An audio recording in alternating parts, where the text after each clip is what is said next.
log file. I've got a bunch of cards out on the map at the present time, and I'm just going to give a real brief explanation of the types of cards. There's actually 4 different decks of cards that come with the game. The game comes with a bunch of cards and a bunch of dice, full color rule book, and a set of charts.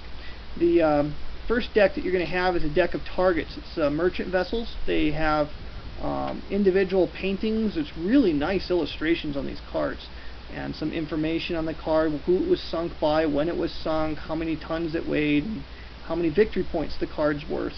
There's also some coins on the card, and if you look at the leftmost card there on Vassal, you'll see that we have the Isabel Brown, which is looks like a Russian target.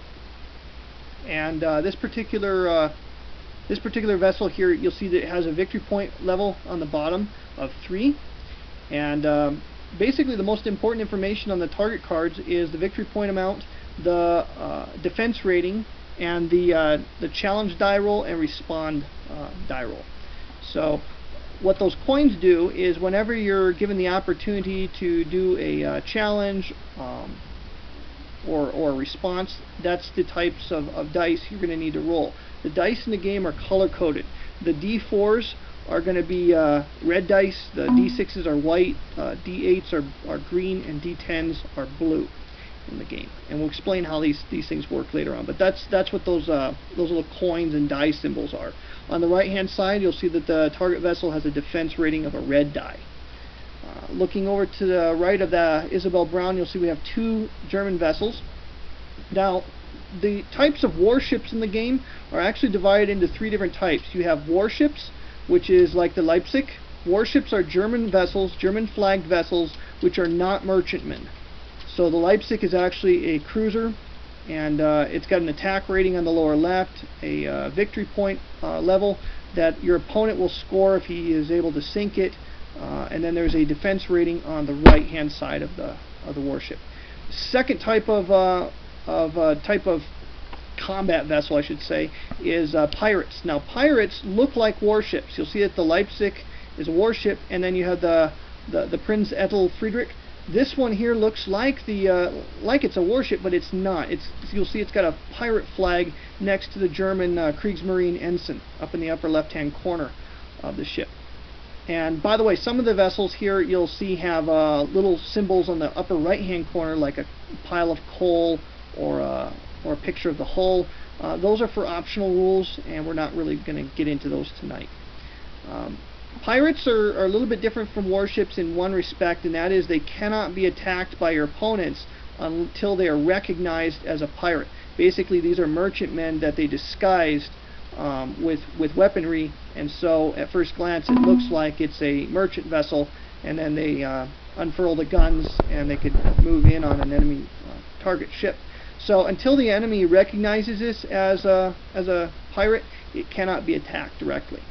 The third type of combat vessel is handled abstractly in the game, and so there's no cards for it per se, and that is the British Navy, the Royal Navy vessels. How those are going to come into play is through the action cards.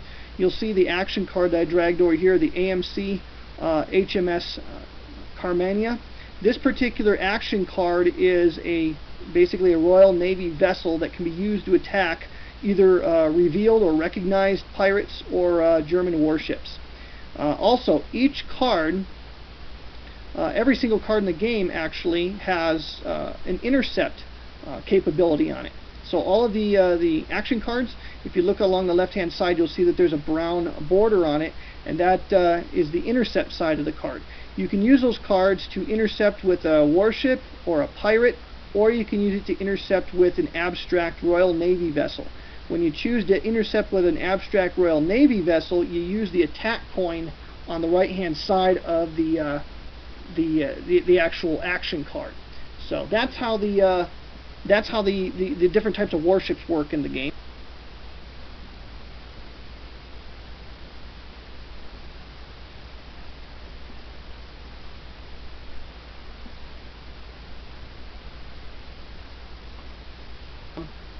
Three different types, and it's based on the background color of the action card. So Breakout and Second Chance, those are your basic action cards. You have also the green background cards. These are like supplemental cards that you can use to supplement an attack or another card play. And then you have blue background cards like AMC, Q-Ship, and Slim Pickens. These particular cards are reaction cards, and you can play them out of your turn. So, last but not least, you do also have a Reflag, which is a very special card because it's both blue background and white background, so you can use it either when it's your turn or even if it's not your turn. So those are the different types of action cards. Now, on some action cards, some of the actions on them are not automatic. For example, Breakout. When you play this card during your turn, the player may add 1 or possibly 2 warships or raiders to his force. So you could add, you know, a warship like Leipzig, or a raider or pirate like the Prinz Edel Friedrich.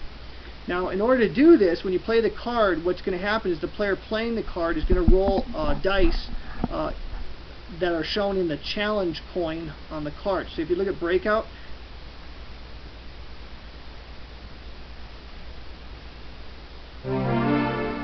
you'll see that there's a challenge coin down on the bottom there. It's actually the gold coin, and you'll see that there's a blue die and a green die.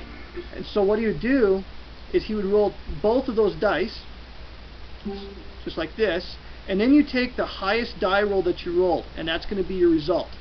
And then your opponent, in this case, any one of the players could be the opponent, and roll the defense die, the response die, and in that coin, you'll see that the response die roll is a green die. So whoever's going to roll the response is going to throw that die, and in this case it's a 2, and so since your die roll, the player playing Breakout, his die roll is twice as great as the response, he would get 2 warships according to the event.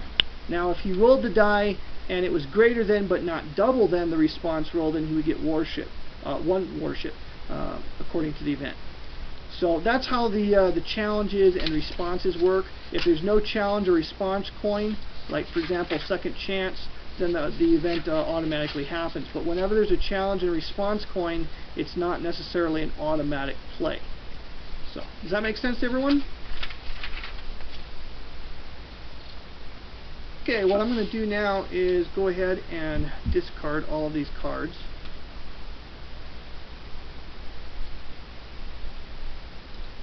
And then we're going to reconstitute the decks, and we'll set this up for 2 players again.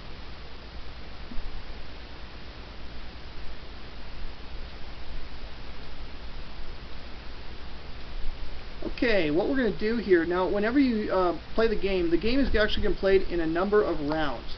You can play it 1, 2, or 3 rounds. A 1-round game is actually not going to take that long. 2-round game will take a couple hours. 3-round game might be a little long. How rounds work is you play through the entire deck of action cards, and when the deck has been exhausted, that ends the particular round. And you total up how many victory points worth of ships you've sunk, or ships that are your merchantmen that have escaped and made passage. Go ahead and total up all your points, and whoever got the least number of points gets 1 total round point. And whoever gets the second least gets 2 points, and so forth, until, if you're playing with 4 players, whoever has the most points would get 4 points for that round.